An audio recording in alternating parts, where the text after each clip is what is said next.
3기회를 시작으로 2020년도 10월 교직원 정기법회를 봉행하도록 하겠습니다. 3기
반야신경 봉독 순서입니다. 다 함께 한글 반야신경을 봉독하겠습니다.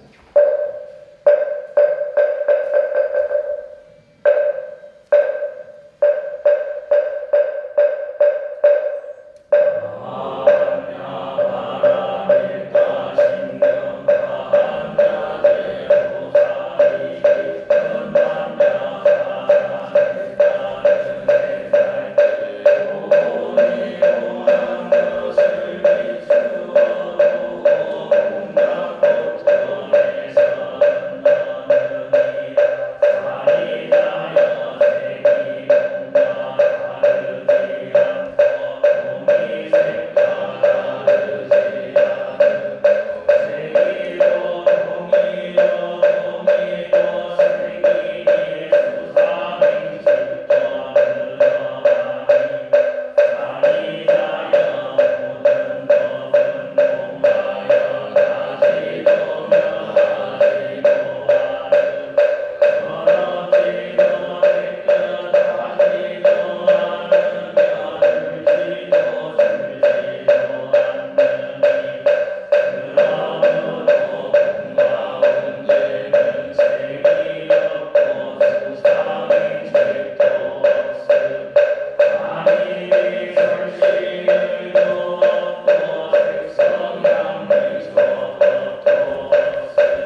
합천단의 음성공양 순서입니다.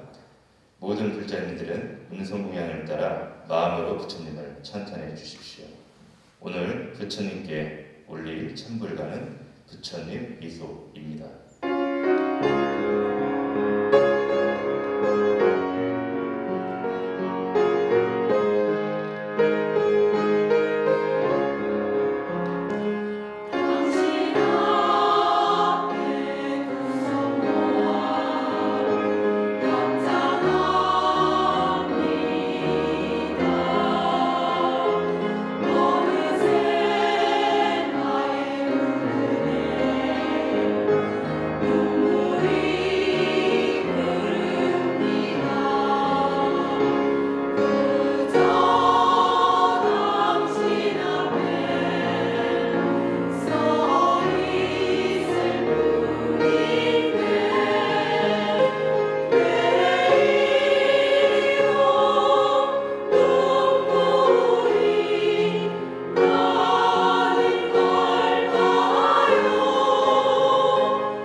이어서 동국대학교 경주캠퍼스 이영경 총장님께서 인사 말씀을 전하시겠습니다.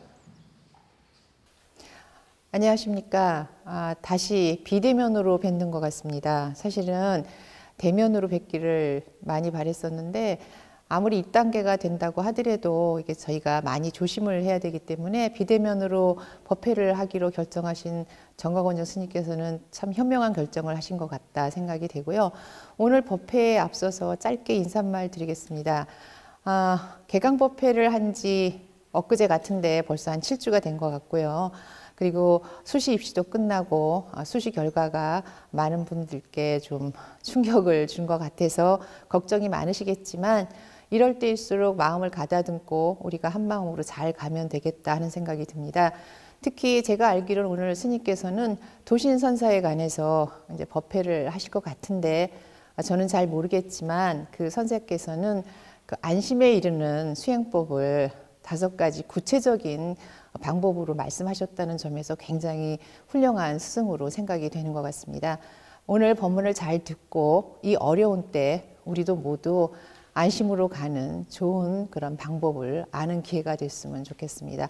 스님께 다시 한번 감사드리고 오늘 법회를 통해서 우리 모두 안심할 수 있는 그런 계기가 됐으면 좋겠습니다.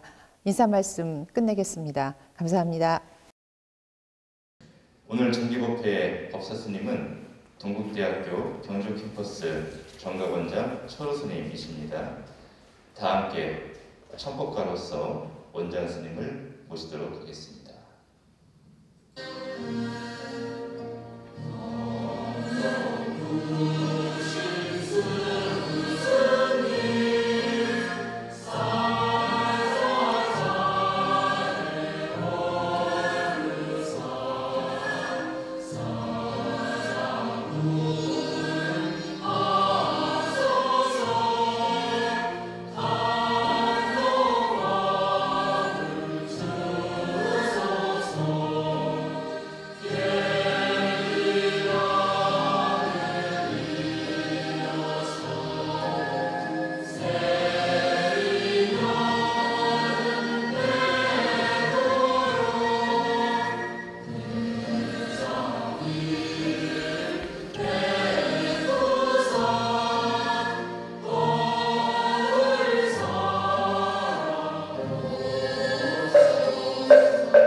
정가원장 스님을 법상으로 모시겠습니다.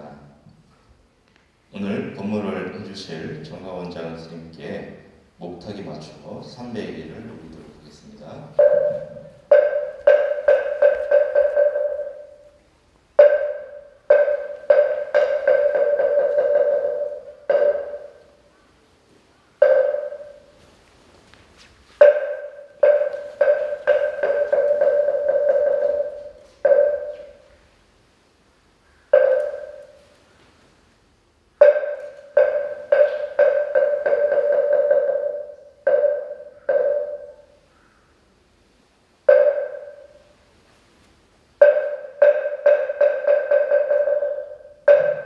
모두 자리에 앉아주시기 바랍니다.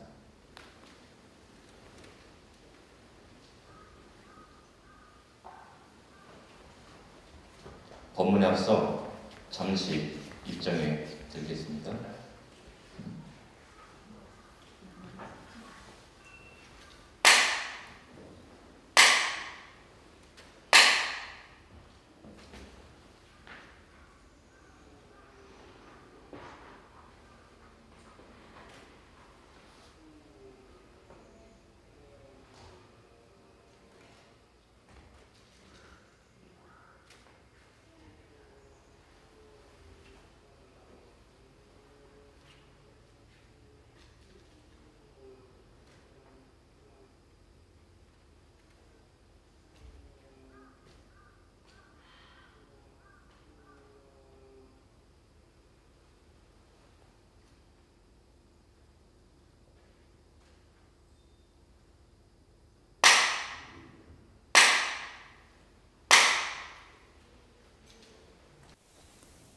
안녕하십니까.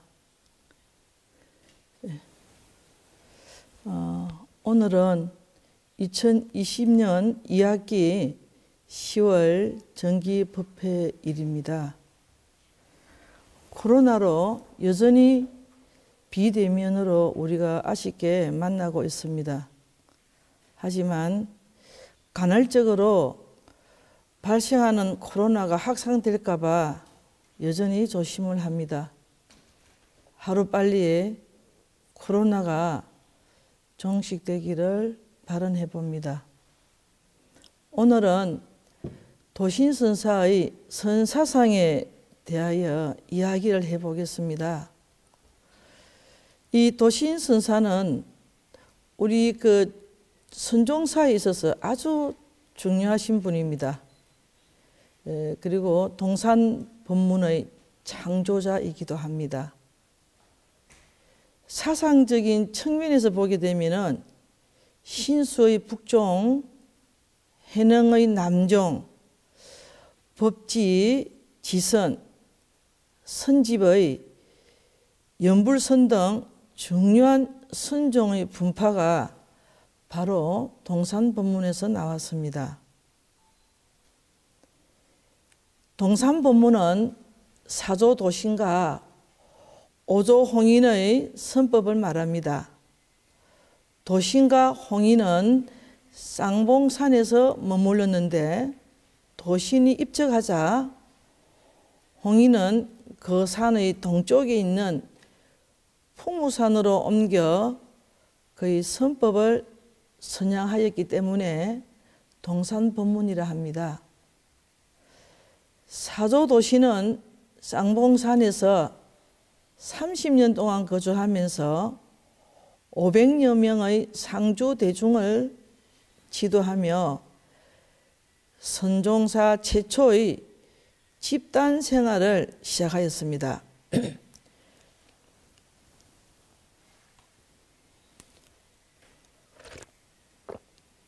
정례에 기존 불교는 귀족이나 정치 세력을 기반으로 법을 폈습니다.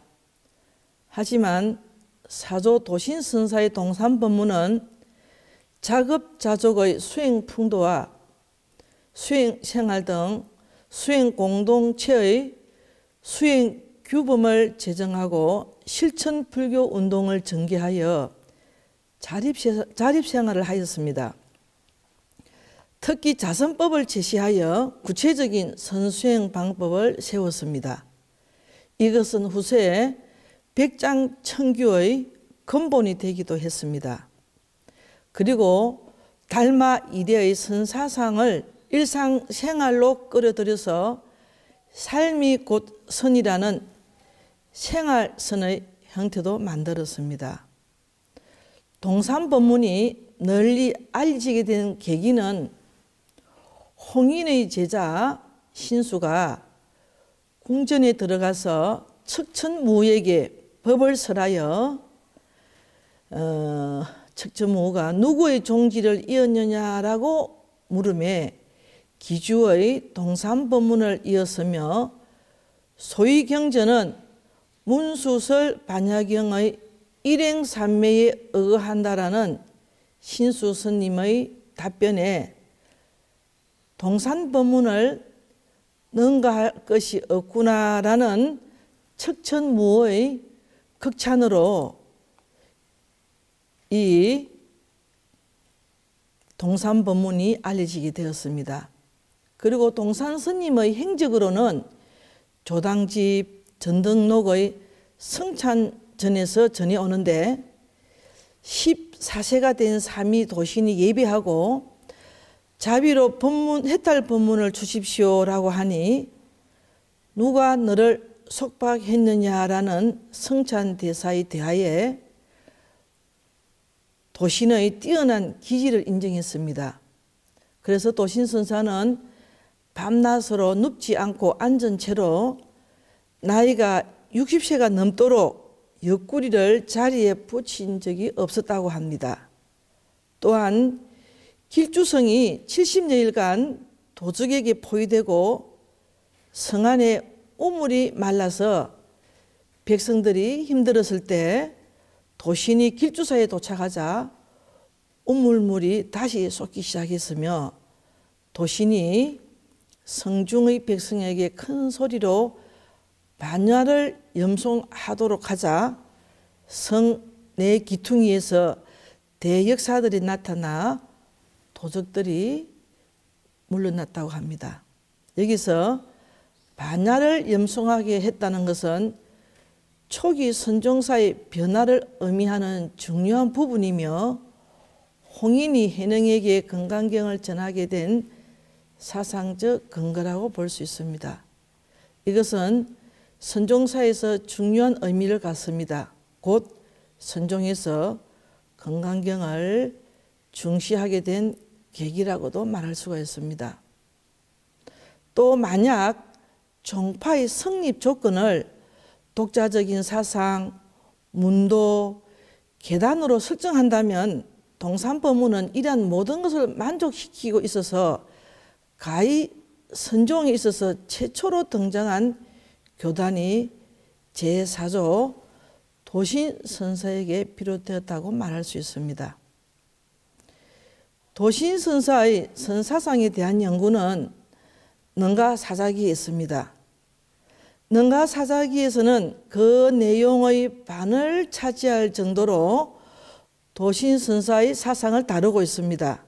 또한 능가사자기는 일반적인 전등을 보이기 위한 것이라기보다는 오히려 도신선사의 선사상을 명백히 보이기 위하여 찬술된 것이라고 할 정도로 도신선사의 선사상을 밝히는 것에 초점이 맞추어져 있습니다.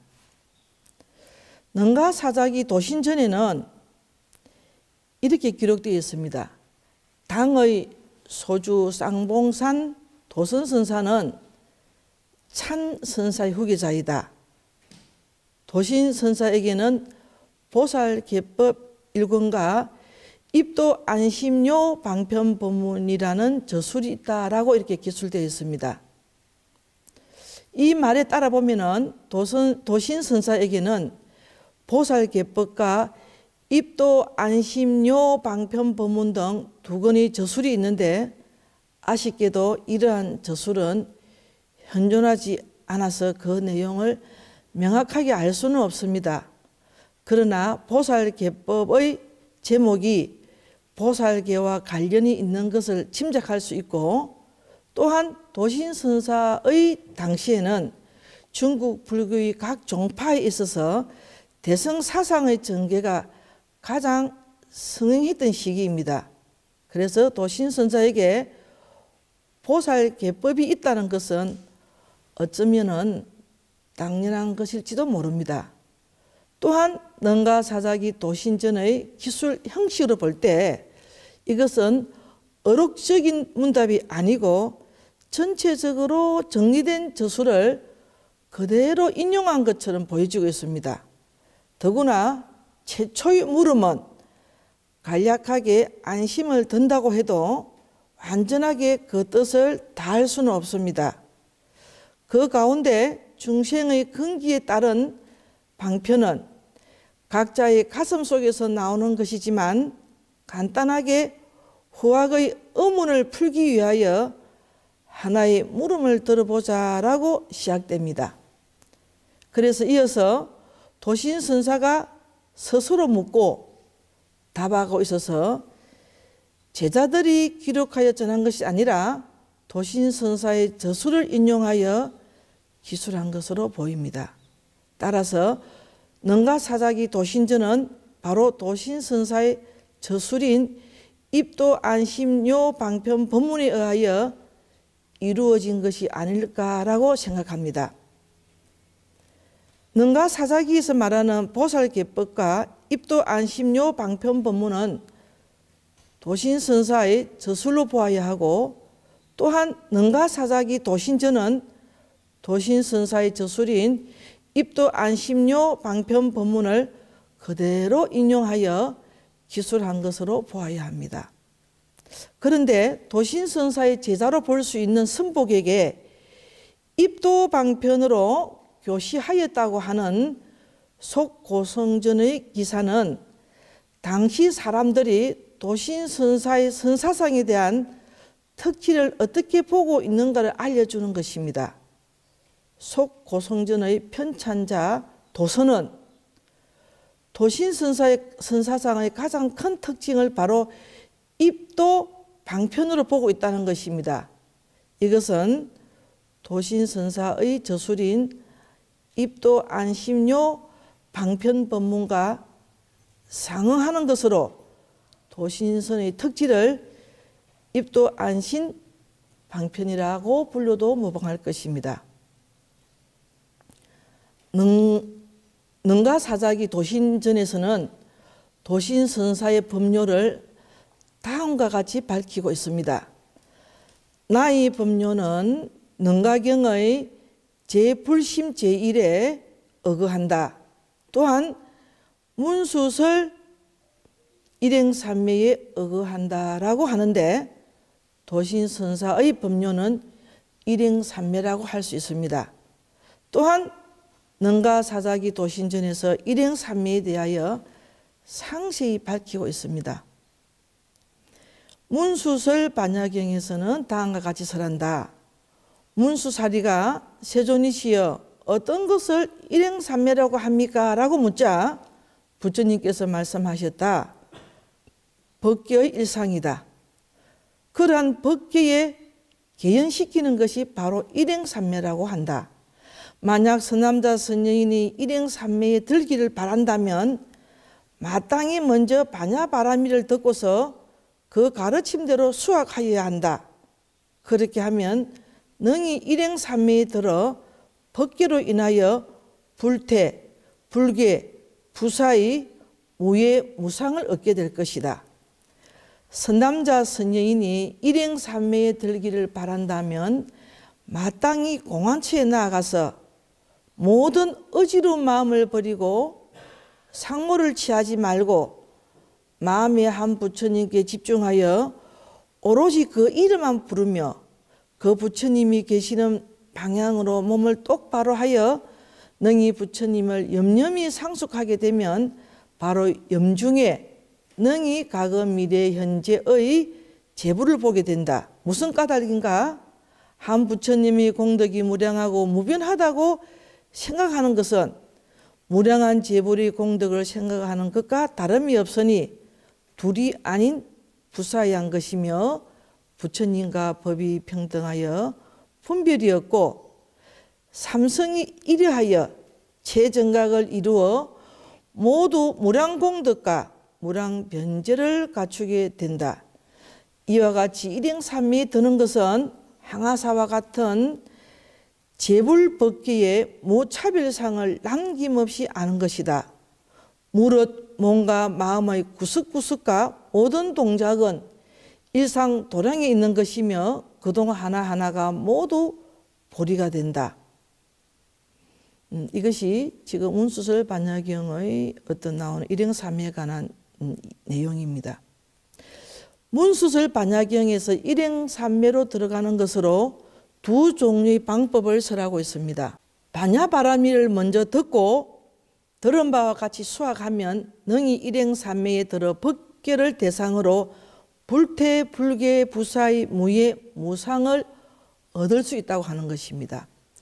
둘째는 조용한 곳에서 어지러운 마음을 버리고 결과부자하여 상모를 취하지 말고 마음의 한 부처님께 집중하여 오로지 그 부처님 이름만 부르고 그 부처님 계신 방향으로 몸을 향하여 그 부처님을 생각으로 상속하게 되면 바로 생각 중에 과거, 미래, 현재의 모든 부처님을 보게 된다는 것입니다.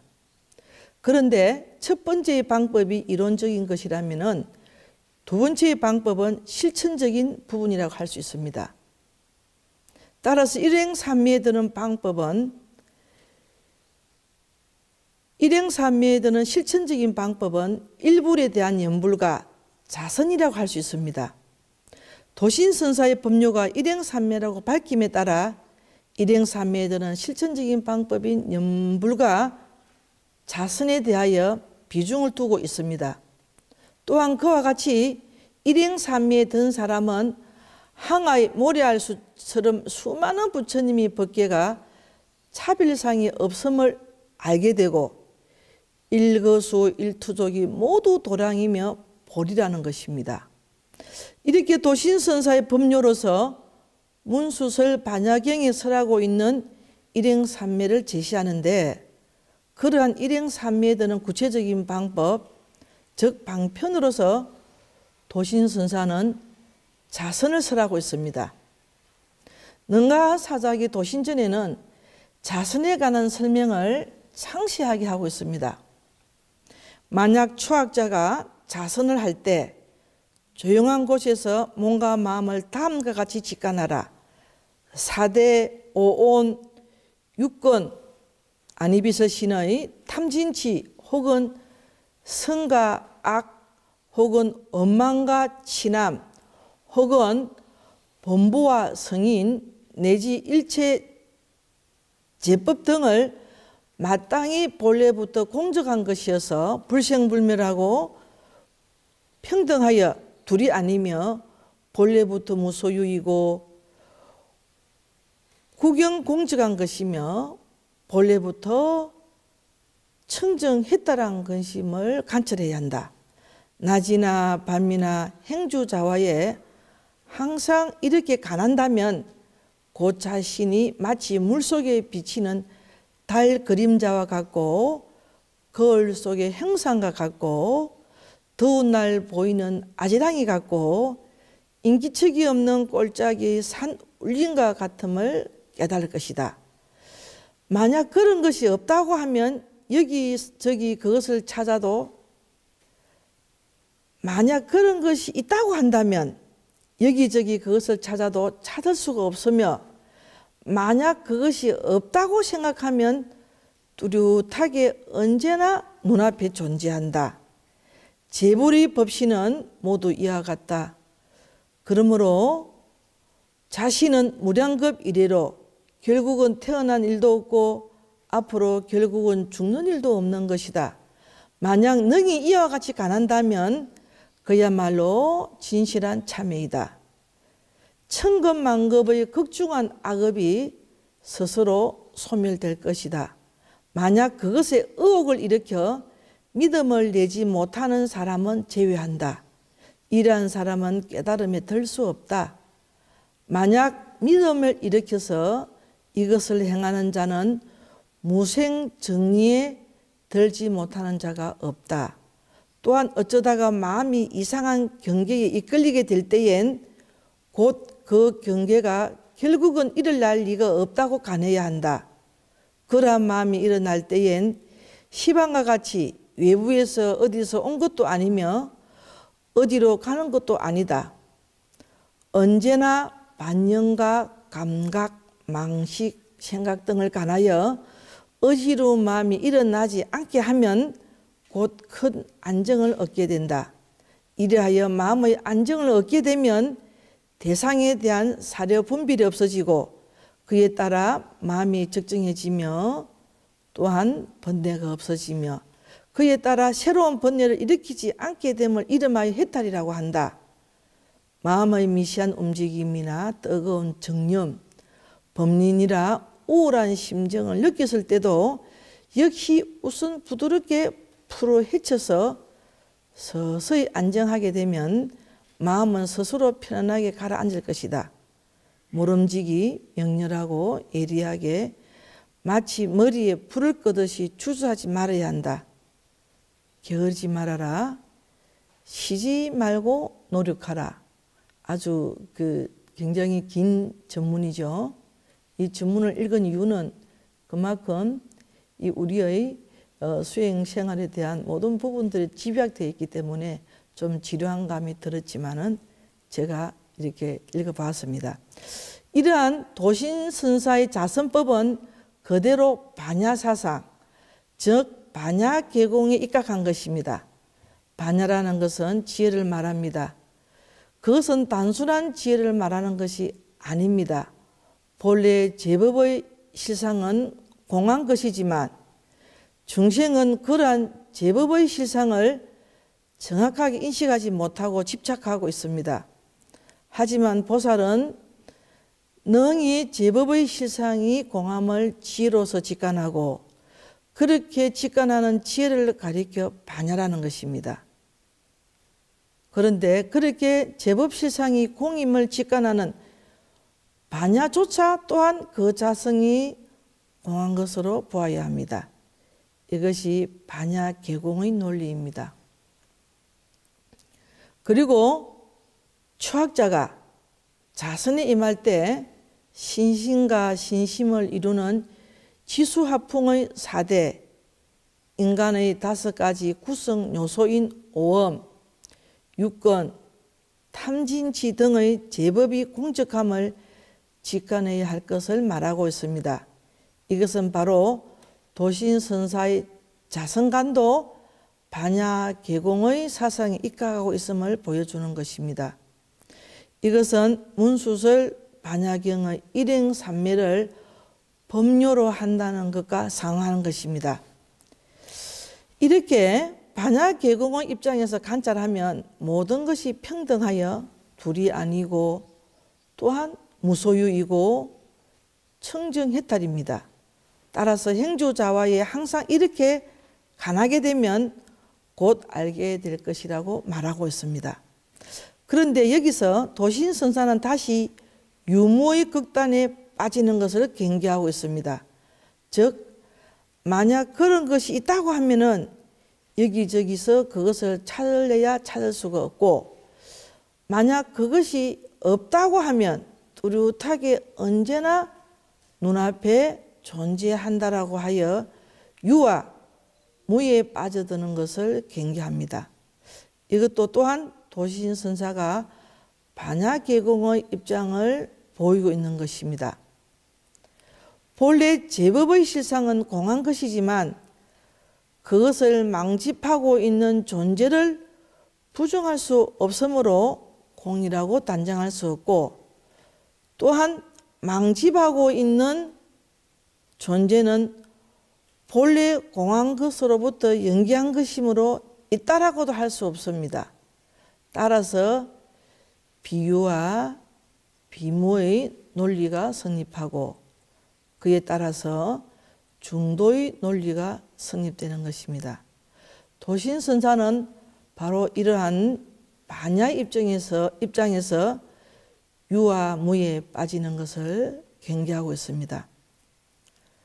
도신선사는 이렇게 반야계공의 입장에 의하여 자선법을 제시하고, 또한 만약 신심을 일으켜서 이렇게 수행하는 자는 무생의 정리를 얻지 않은 자가 없을 것이라고 하고,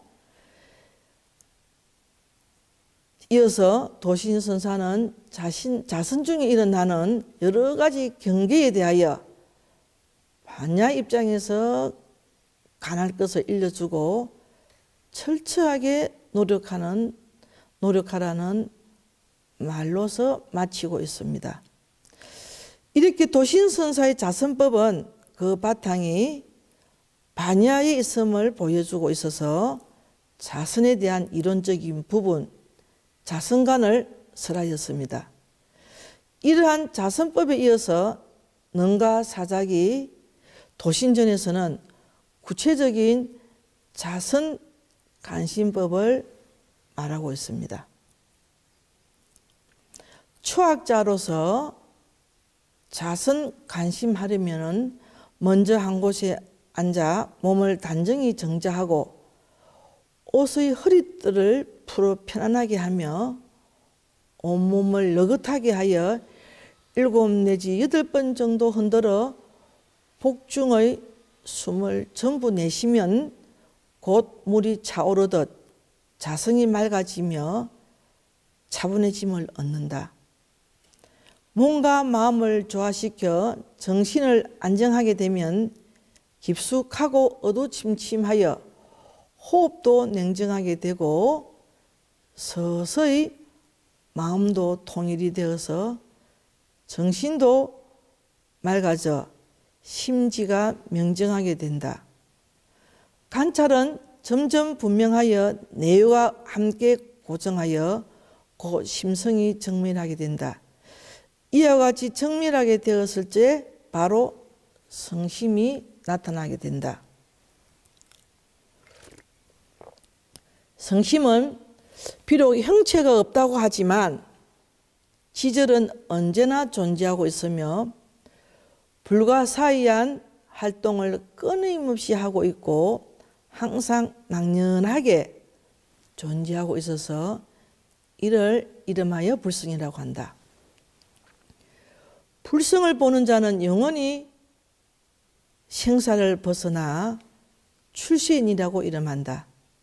이런 까닭에 유마경에서 말하기를 활연하게도 본심을 되찾는다고 하니 그대로 믿을 만한 말이다. 불성을 깨닫는 자는 보살인이라 부르고 또한 오도인, 식리인, 달사, 덕성인이라고 부른다. 이런 까닭에 경에서 말하기를 일구의 근원적인 말이 정신을 물들이면 영원히 사라지지 않는다고 하는 것은 초학자를 위한 최초의 방편이다. 따라서 수도에는 방편이 있어 이로써 성심을 만나게 된다는 것을 알 수 있다. 여기서 말하는 자선법은 아주 구체적입니다. 이 자선법이 도신선사의 자선관을 보여주고 있다면 이것은 보다 구체적인 자성과 관심의 행법을 논하고 있습니다. 처음에 정자하여 옷의 허리띠를 풀고 편하게 하며 몸을 7, 8번 흔들어 안마하고 배속의 공기를 내뱉게 하는 조심법, 그리고 조식법까지 설하는 구체적인 자선법입니다. 더구나 점차적으로 마음이 통일되어 가고 있고 정신도 맑아져가는 심경의 묘사까지 하고 있어 조심법까지 갖춘 자선법입니다. 이러한 도신선사의 자선법은 아마도 선종에 있어서 최초의 자선이가 아닌가 생각합니다. 조심법, 조식법, 조심법, 이것이 바로 참선을 하려고 하면은 갖추어져야 할 3가지 요건들이 이 도신선사의 자선법에서 나왔다라는 것입니다. 그런데 여기서 설하는 자선과 관심이 바로 불성을 보고 깨닫는 방편임을 밝히고 있다는 것입니다. 불성을 보는 자는 영원히 생사를 벗어난 출세인이라고 부른다라고 하면서 불성을 깨달은 사람을 보살, 오도인, 식리인, 달사, 덕성인이라고 부르고 자선은 바로 자신의 불성인 성심을 위한 최초의 방편이며 수행인 것을 밝히고 있습니다. 이상의 도신선사의 선사상을 정리하면 도신선사는 문수설 반야경의 일행삼매를 법료로 하고 그러한 일행삼매에 들기 위한 방편으로 연불과 자선을 제시하고 있습니다. 이에 따라서 도신선사는 자선법을 반야의 사상에 입각한 반야계공의 입장에서 자선을 설하고 있고 또한 거기에 따른 자선과 관심의 행법을 설하고 있습니다. 그것이 바로 입도하여 안심을 위한 핵심적인 방편 법문임을 밝히고 있는 것입니다. 따라서 도신선사의 선사상은 반야계공에 입각한 일행삼매에 들기 위한 자선 관심이고 방편 법문으로 볼 수 있는 것입니다. 그런데 도신선사는 이러한 방편 법문을 5가지의 선의 요체로 선법을 제창하고 있습니다. 이것을 오문선요, 오방편문이라고 합니다. 능가사작이 도신전에는 다음과 같은 내용이 나타납니다. 옛날 지민선사가 사람들에게 가르쳐 말했다. 도를 배우는 데는 반드시 해와 행을 서로 일치시켜야 한다. 먼저 각자가 마음의 근원과 마음의 체와 용의 근본을 알고 이치를 명확히 보고 요요하게 분명하고 의혹이 없어질 때 비로소 공업을 이룰 수 있다는 것입니다. 하나를 깨달으면 천이 따르고 하나에 미혹하면 많이 미혹하니 털끝만 죄의 잘못이 있으면 그 차이가 천리가 된다. 이 말은 헌이 아니다. 여기서 말하는 진민선사가 어떤 사람인지 분명하진 않지만 이 사람의 말을 빌어서 마음의 권원인 체와 용을 명확하게 알아야 함이 도를 배우는 사람의 기본 자세임을 제시하고 있습니다. 이어서 무량수경을 인용하여 설하고 있습니다. 무량수경에서 설하기를 모든 부처님들의 법신은 일체 중생의 심상에 들어있으며 이 마음이 바로 부처이고 이 마음이 바로 부처를 만든다고 한다. 그러므로 부처는 바로 이 마음인 것을 마음을 벗어나서는 다른 부처는 없다는 것을 마땅히 알아야 한다. 무랑수경의 재불의 법신은 일체 중생의 심상에 들어있으며 이 마음이 부처이고 이 마음이 바로 부처를 만든다고 하는 일구를 인용하여서 앞에서 도를 배우는 사람의 기본 자세에 대한 근거와 함께 마음에 대한 절대적 가치를 설정하고 그러한 마음에 드는 방법으로 5가지를 간략하게 말하고 있습니다. 첫째로는 지심체. 이것은 마음의 주체를 아는 것이다. 마음의 체. 마음의 주체는 그 성품이 청정하여 부처와 동일하다. 둘째, 지심용. 마음의 작용을 아는 것이다.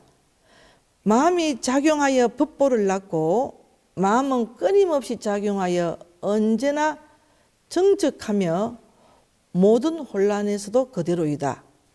셋째, 상각부정.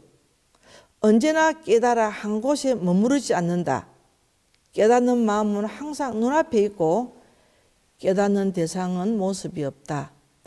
넷째, 항상 몸이 공적함을 가하는 것이다. 상간신공적 이러합니다. 자신의 안팎이 하나로 간통하면 몸은 법계 속에서 들어가 일치기 걸림이 없음을 알 수 있게 된다. 다섯째, 수일불이.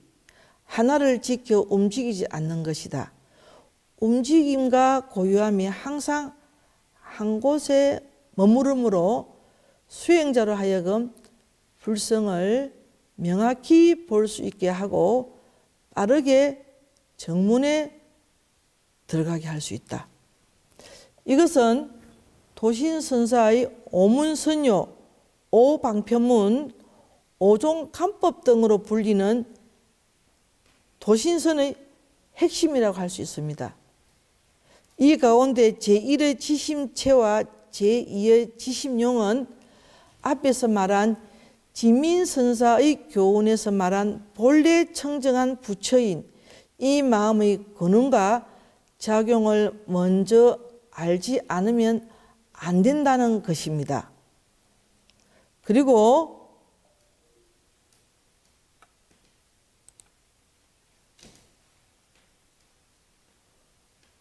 제3의 상간부정, 항상 깨달아 머물지 말라는 것입니다.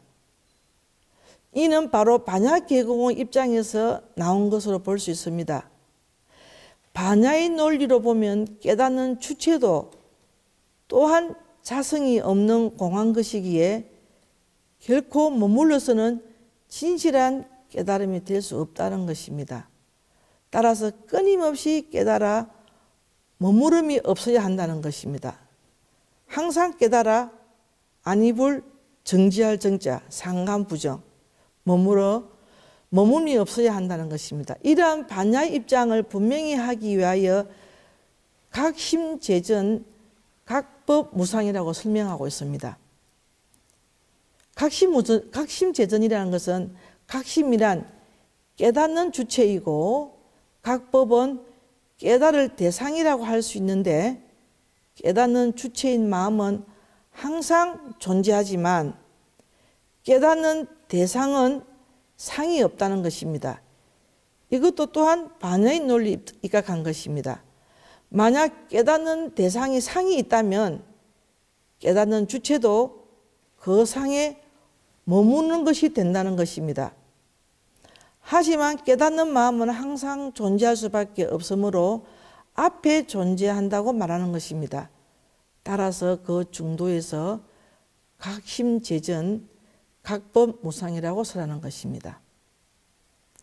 네 번째로는 상간신공적은 항상 자신을 공적한 것으로 간하여 이 몸뚱이를 아주 공적, 텅 비고 고요한 것으로 간하여 자신의 마음과 외부의 경계를 동일하게 하였을 때 법계 속에 들어가 장애가 없어짐을 말하고 있습니다. 상간신공적은 아주 우리가 참선할 때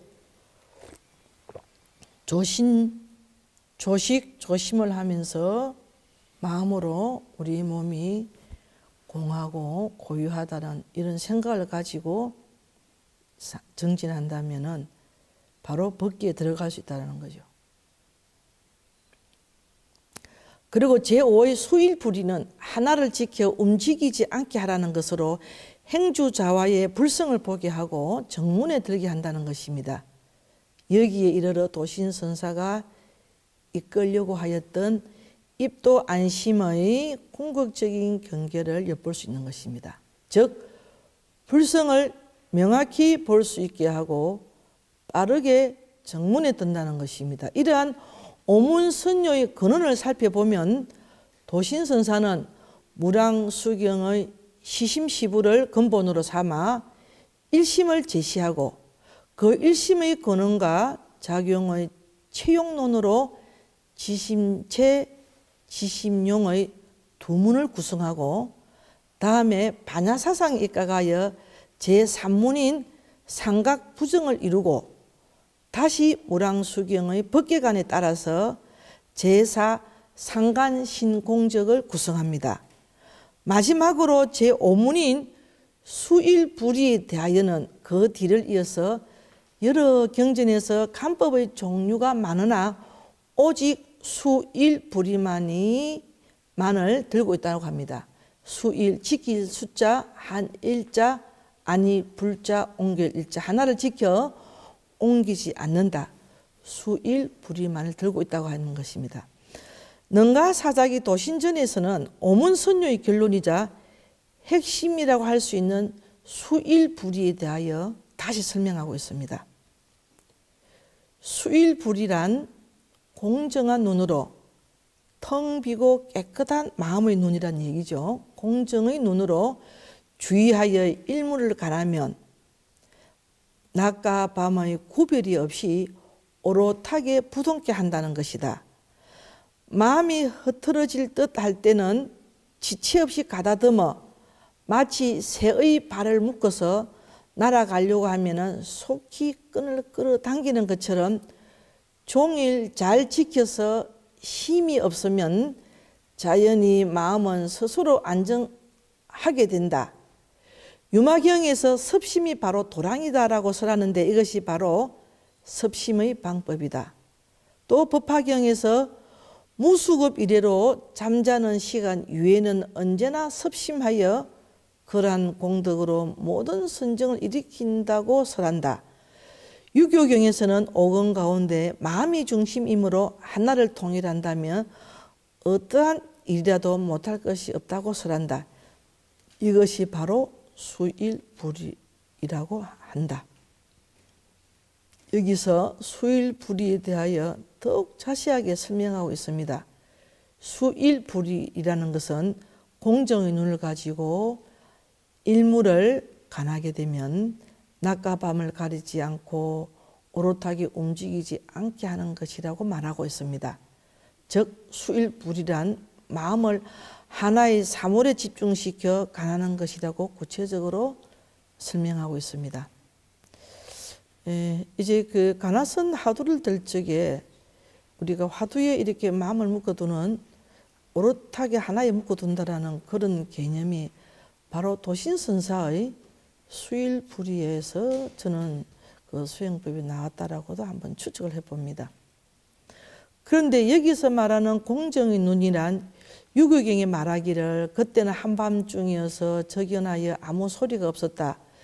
열애가 법을 설하면 공적으로서 근본을 삼는 것을 마땅히 알아야 한다. 항상 육건이 공적함을 염하면 언제나 한밤중과 같다라고 설명한 것에서 나온 것이다. 즉 육건 공적 가운데 공적하게 된 눈을 말하는 것입니다. 그리고 여기에서 수일불이에 따라 수행하면 고요히 하면 마음이 저절로 안정된다라고 하고 있습니다. 이러한 고요히 하면 마음이 저절로 안정된다는 것은 바로 입도 안심의 경지라고 할 수 있습니다. 이것은 도신선이 목적하는 정수라고 할 수 있으며 수일불이는 바로 도신선의 핵심이라고 할 수 있습니다. 또한 도신선사는 그것을 유마경과 법화경에서 말하는 섭심으로 입증시키고 있습니다. 일물, 섭심으로 말할 수 있는 마음을 다스리는 행법이라고 하겠습니다. 또한 도신선사는 유교경의 오건은 마음을 그 주인으로 한다, 삼는다. 그것을 한 곳에 집중시킨다면 어떠한 일이든 할 수 없는 것이 없다라는 구절을 인용하여 수일불이의 실천에 대한 이론적 근거로 삼고 있습니다.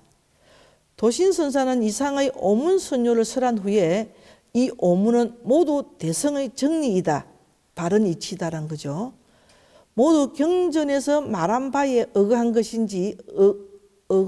것이지 도리에 어긋난 망설이 아니다라고 하고 있습니다.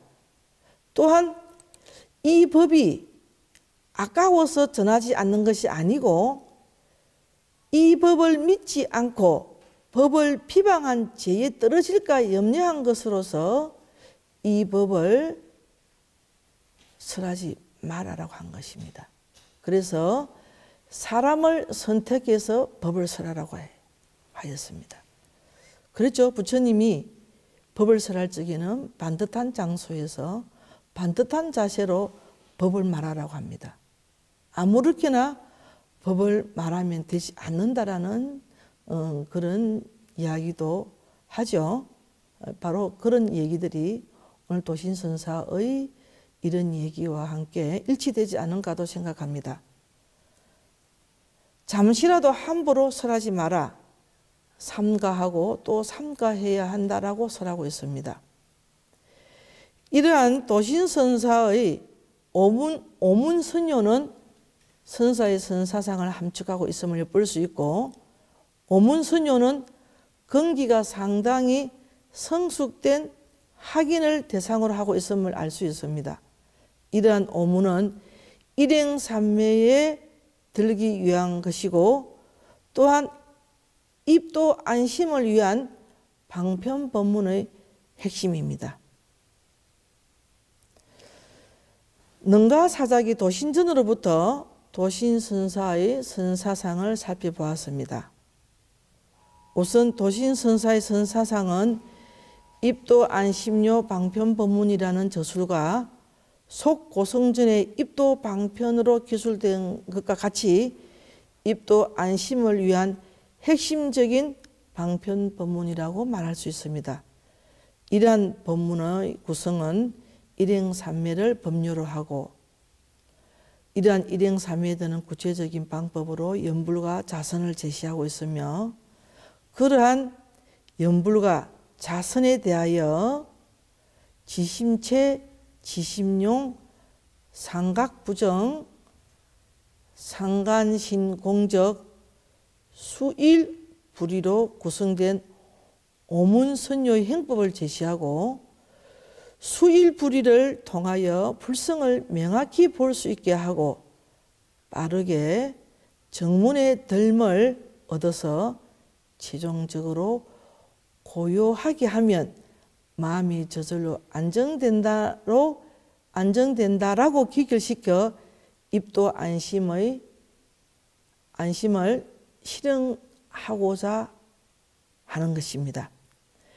선진시대부터 중국의 사상계에 일괄된 성향은 흔히 알미 간결하면 실행이 용이하고, 간결하면 쉽게 알미요, 쉽게 아는 것은 곧 쉽게 행함이다라고 표현되는 치간 행위의 간명하입니다. 하지만 이러한 간명하에는 반드시 선행되어야 할 조건이 있으니 그것은 그 대상이 되는 사상에 대한 철저한 이해입니다. 간명하는 사상적 극복이고, 사상의 극복은 철저한 이해를 수반하지 않으면 불가능합니다. 더욱이 천태 대가로 알려진 형주 사청사 법편스님의 전기에는 도신선사를 찾아 덕 본심을 밝혔다고 하는 기록은 도신선사의 선이 천태의 선법보다 수승하였음을 의미한다고 하겠습니다. 이것은 도신선이 갖는 또 하나의 중요한 사상적 의의라고 하겠습니다.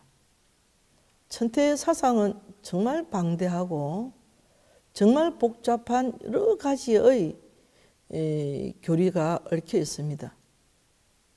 도신선사의 사상을 개성하여 동산법문을 확고하게 다진 선사는 오조홍인입니다.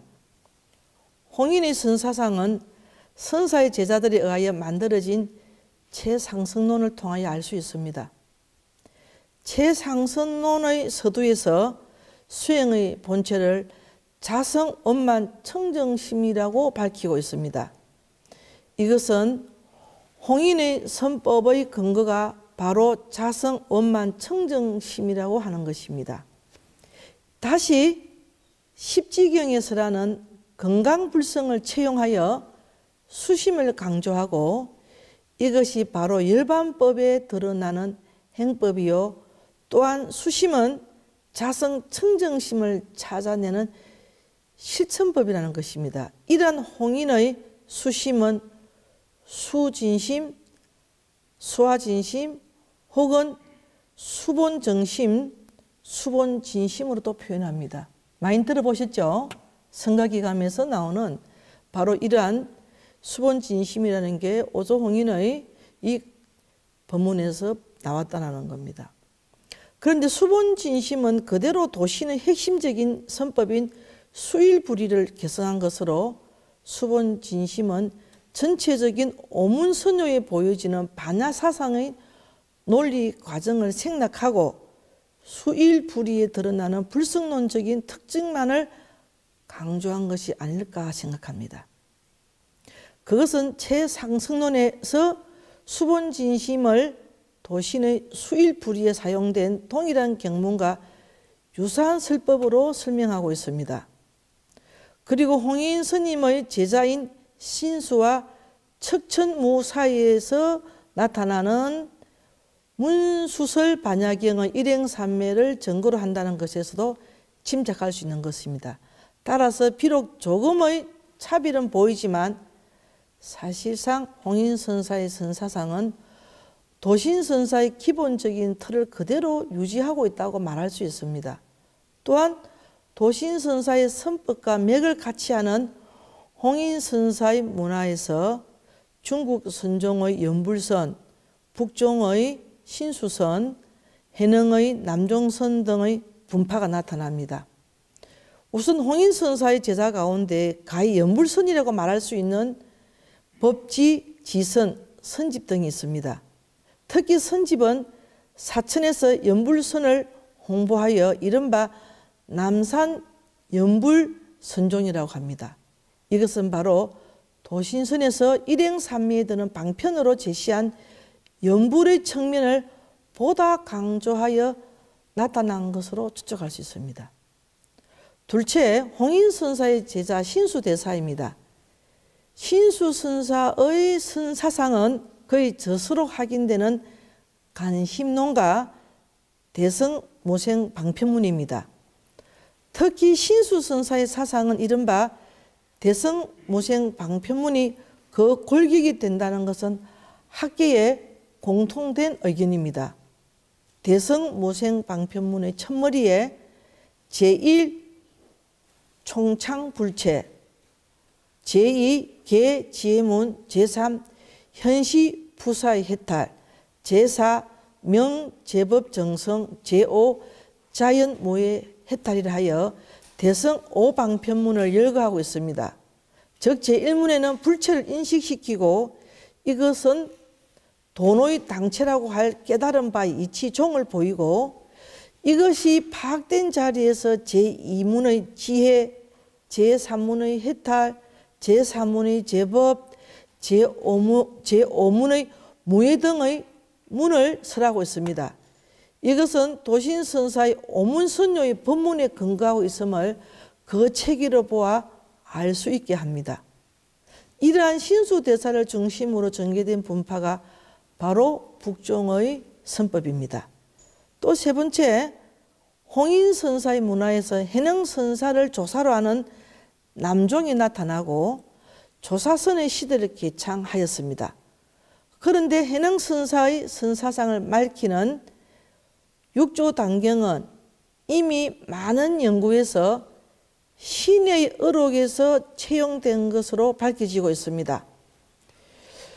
육조해능의 현창운동으로 실질적으로 남종을 부흥시키고 조사선을 이끌었던 신의 선사의 선사상을 알 수 있는 자료는 바로 신의 의록입니다.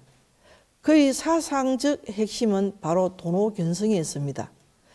특히 신의 선사는 불성론과 반야를 제시하고 있습니다.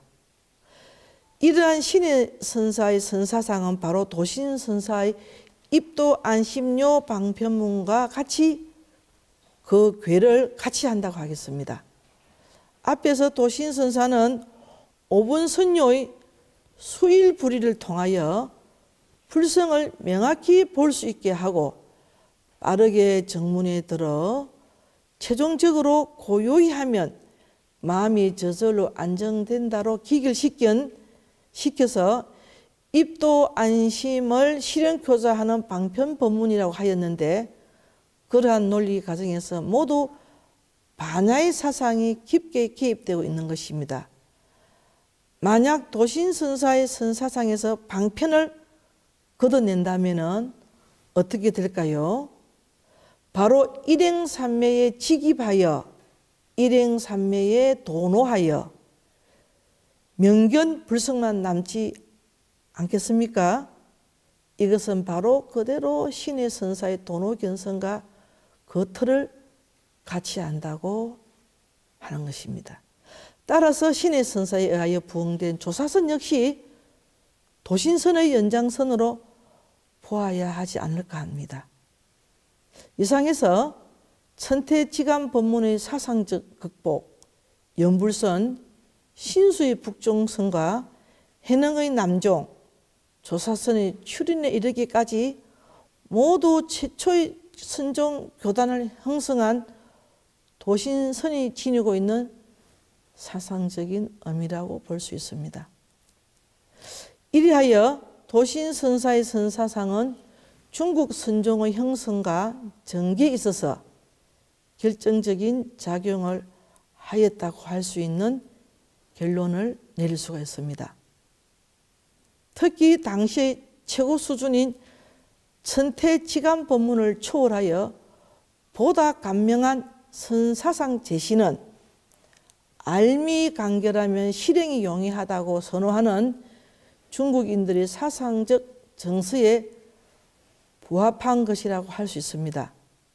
중국 불교가 무엇 때문에 선으로 기숙되는가 하는 이유도 여기서 찾을 수 있습니다. 신라 법랑스님은 도신선사로부터 깨달음을 인가받아서 귀국하니 구산선문 중 봉암사 희양산문으로 법맥이 이어졌습니다. 이것이 한반도에 조사선이 전해진 첫 기록입니다. 얼마나 오늘 이 긴 도신선에 대한 이야기를 제가 아주 지루하고 아주 길게 이야기를 했습니다만은, 이렇게 지루하고 길게 정글을 들어가면서 얘기한 이유는 아마 잘 알 거라 생각합니다. 연불선, 자선, 모든 선을 하는 어떤 기본적인 방법들이 전부 다 이 도신선에서부터 최초로 정리되고 그렇게 되었다라고 하면, 그렇게 되었다라고 알면은 참 그렇게 알면은 됩니다. 많이 지루하셨죠? 이상으로 교직은 정기법회를 마치겠습니다. 끝까지 들어주셔서 수고 많으셨습니다. 감사합니다. 승불하십시오. 다 함께 사홍소원을 다 함께 부르면서 오늘 법회를 마치도록 하겠습니다.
이상으로 2028년도 10월 교직원 정기법회를 모두 마치도록 하겠습니다. 선물하십시오.